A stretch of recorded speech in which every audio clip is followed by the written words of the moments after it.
Merci à vous, Chérif Cheikh Ahmed Tidiane Diop. Mesdames, Messieurs, bonsoir. Nous recevons le député Aliou Dia. C'est le président de Force Paysanne, président du comité de suivi de la campagne agricole également. Avec lui, nous allons parler justement de la campagne agricole 2017-2018, campagne qui se profile à l'horizon, mais également de la situation du monde rural. Bonsoir Aliou Dia. Bonsoir, M. Antoine. 26 départements du Sénégal sont aujourd'hui sous pression par rapport à une insécurité alimentaire dont on parle. Et si la situation n'est pas améliorée, il y aura au moins 30 départements qui vont être concernés par la situation. Dites-nous, qu'est-ce que vous pensez de ce qui se passe? Je vous remercie beaucoup et je remercie l'ensemble des téléspectateurs. Comme vous l'avez dit, effectivement, des ONG ont fait des enquêtes à travers le pays et on pensait devoir sonner l'alerte. À savoir que, comme vous le savez, on est sorti de l'hivernage qui avait effectivement connu des retards dans certains départements pour l'installation. Mais également, on a enregistré également un arrêt précoce de pluie dans d'autres encore départements. Ce qui fait que quand on fait le cumul, effectivement, des productions, surtout céréalières, on a au moins une baisse de 5% ici et de moins de 10% par là. Pourtant, ce n'est pas ce que les autorités disent. Eh bien, ils ont effectivement reconnu qu'il y a une baisse de 5%. Le ministre de l'Agriculture avait fait comprendre et connaître effectivement, et il a raison, qu'on avait connu 4 semis. Pour les 3 semis, c'était du bon à l'excellence. Maintenant, pour le dernier semis, c'est là où on a eu effectivement l'arrêt précoce de pluie qui a entraîné la baisse de 5%. Cela n'a pas porté effectivement la situation alarmante en termes effectivement de vivre. Il n'y a pas eu de campagne au Sénégal, quelle que soit la production, où on n'a pas connu des difficultés au mois de juin, juillet, août. C'est ce qu'on appelle la période de soudure. Dieu merci, cette année, le pays n'est pas du tout menacé. Cependant, pour un État effectivement qui prévoit et qui parle vrai, il y a effectivement quelques départements qui ont enregistré des difficultés et c'est ce que l'alerte a montré. C'est-à-dire qu'il y a 24 départements qui risquent effectivement, qui pourraient, ils ont dit, connaître effectivement des pressions en termes alimentaires et nutritionnels.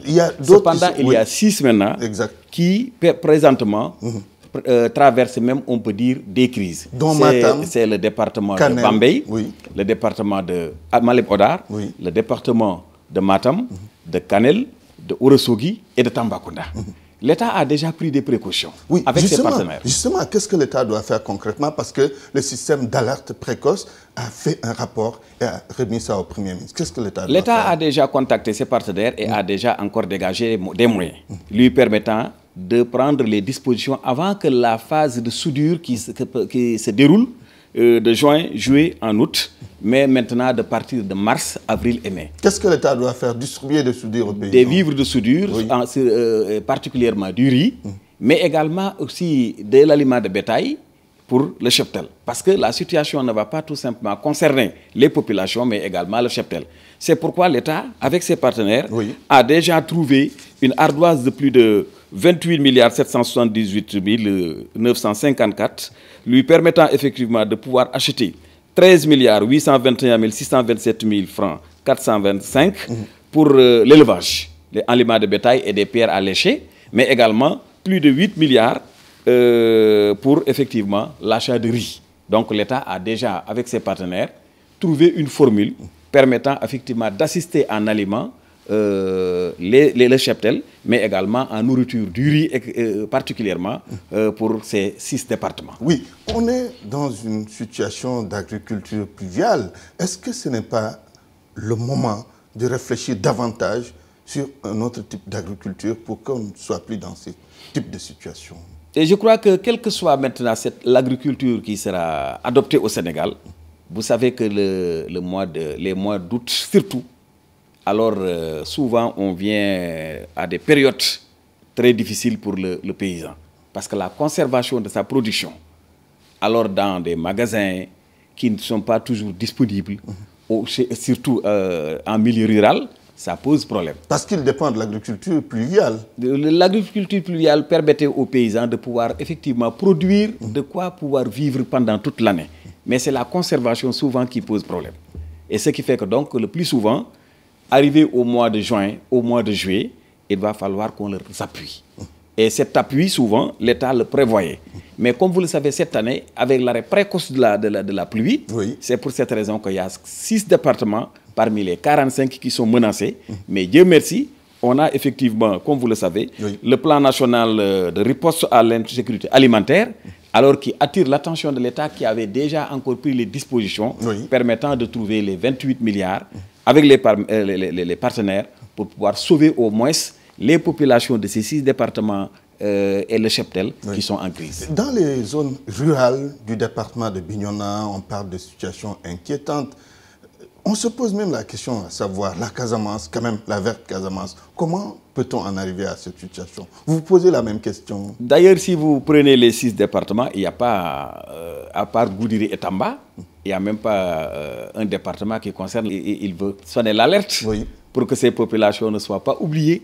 Mais en tout cas, les techniciens qui sont sur le terrain ont prouvé exactement que les 6 départements en crise, c'est le département de Bambey, Malem Hodar, Matam, Kanel, Ourossogui et Tamba. Et comme vous le savez, avec la politique de l'État pour l'autosuffisance en riz, la Casamance avait été bien servie.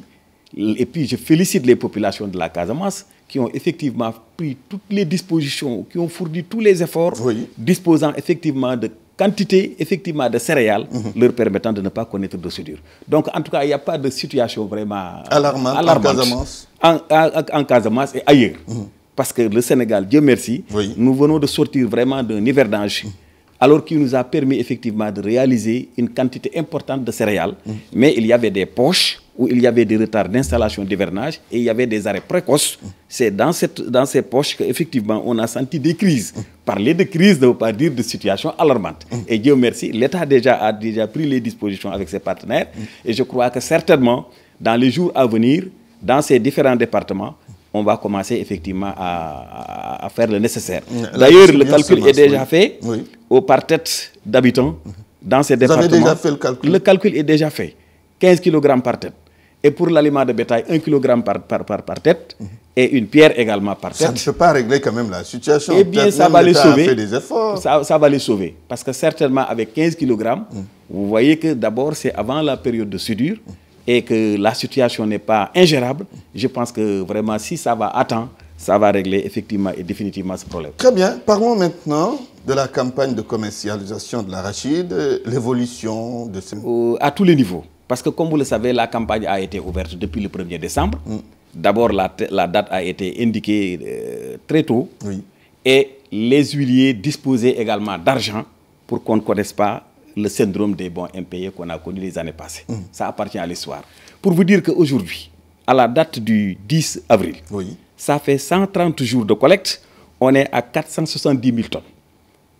Avec les 462 000 tonnes collectées, les huiliers en ont acheté 132 000 tonnes, dont 80 000 tonnes de la Sonacos qui, toute l'année dernière, n'avait pu collecter que 7 000 tonnes. Cela veut dire que pour la Sonacos, il n'y a pas photo.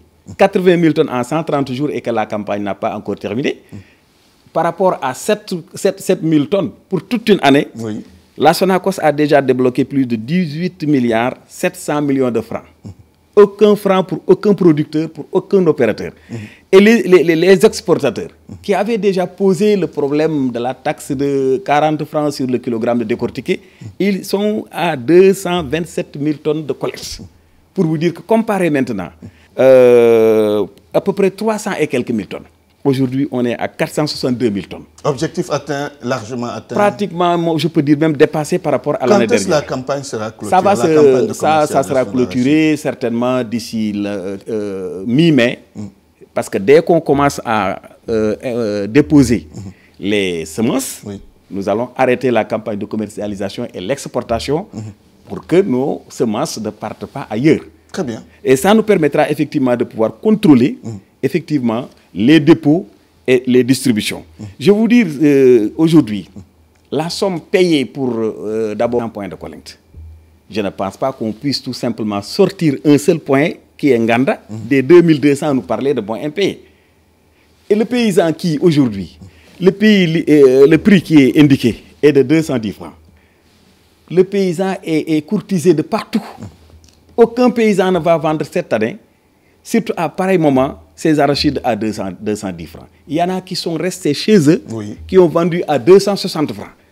Comment ce paysan peut confier maintenant vraiment sa production à quelqu'un pour revenir lui dire que alors j'ai pas d'argent ou je ne peux pas te payer? Ce n'est pas logique. Donc sur les 2200 points de collecte, nous avons entendu maintenant de protestations que d'une seule personne à partir de Nganda. Oui, mais il est important quand même de mener des investigations. J'ai fait des investigations. Oui. Et vous avez trouvé quoi? Et ce que j'ai trouvé, ce n'est pas des bons impayés.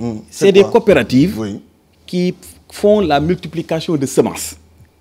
Et si on les donne maintenant des pré-bases ou des bases, ils sélectionnent des producteurs à qui ils vont donner ces semences. Pendant la production, le producteur vient remettre sa production à celui qui lui avait donné les pré-bases ou les bases. Et ce dernier lui dira que donc désormais le prix est tant. Mais son financement va venir des 7 milliards que le WAP devait donner au Sénégal. Ces 7 milliards venant du WAP, les 5 milliards sont déjà débloqués. Donc ce n'est pas de l'arachide qu'on a déposé au niveau des centres de groupage des huiliers et qui doivent donner de l'argent à des opérateurs et qui viennent payer. Ces derniers ont réglé au jour le jour. Rien à voir. Alors, et je ne crois pas que vraiment cela mérite même un débat. Parce que nous avons bien compris. Parce que sur les 2200 vraiment points de collecte, il n'y a qu'un seul point dont on nous parle de bon, c'est Nganda. Et nous avons fait des investigations. Ça concerne des coopératives qui vraiment s'investissent dans la multiplication de semences. Ils ont leurs producteurs.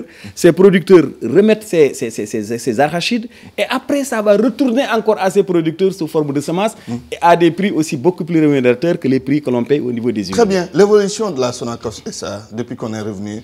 Nous félicitons effectivement, nous félicitons l'État sénégalais d'avoir vraiment, avec beaucoup de courage, repris la Sonacos.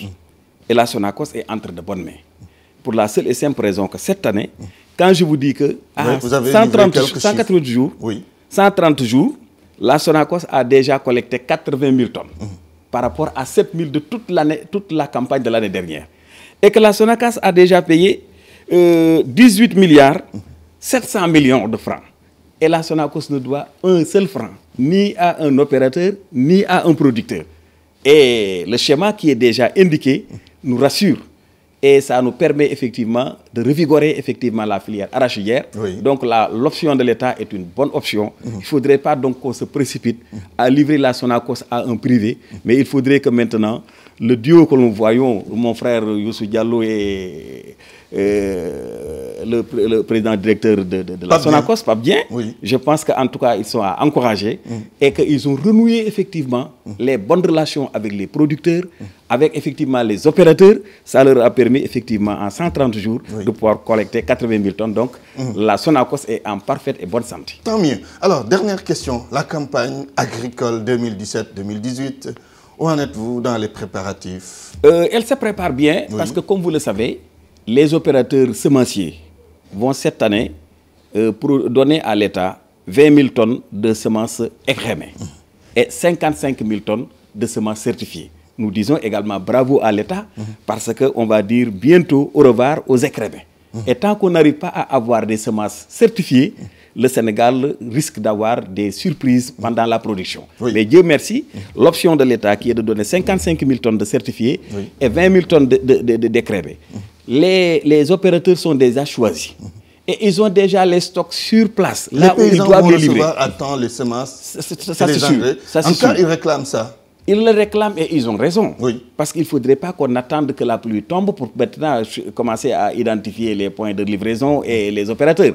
Mais Dieu merci, ce sont les mêmes opérateurs qui livraient, qui sont presque là à 100%. Et les stocks sont déjà sur place. Les stocks sont identifiés. Les DRDR sont travaillés sur effectivement la qualité de ces semences. Donc certainement, vers la fin du mois d'avril, tout sera sur place. Et ça nous permettra au moins, dans la première décade du mois de mai, avant qu'il ne pleuve surtout au sud, que l'on commence à faire la session. Et ça nous permettra d'aborder effectivement la campagne. Et certainement, il y aura, comme ça se tenait, une réunion avec le Premier ministre, avec les acteurs, avec le ministre de l'Agriculture que nous félicitons au passage, parce que quand même, vraiment, il est du Sérail. Et le schéma et les plans qu'il a toujours indiqués nous ont permis d'avoir chaque année des records. Très bien, nous allons quitter les champs pour parler un peu de politique. En 30 secondes, on ne vous entend plus s'activer en politique. Qu'est-ce qui se passe? C'est que, bon, je suis un homme politique, mais je ne suis pas un politicien.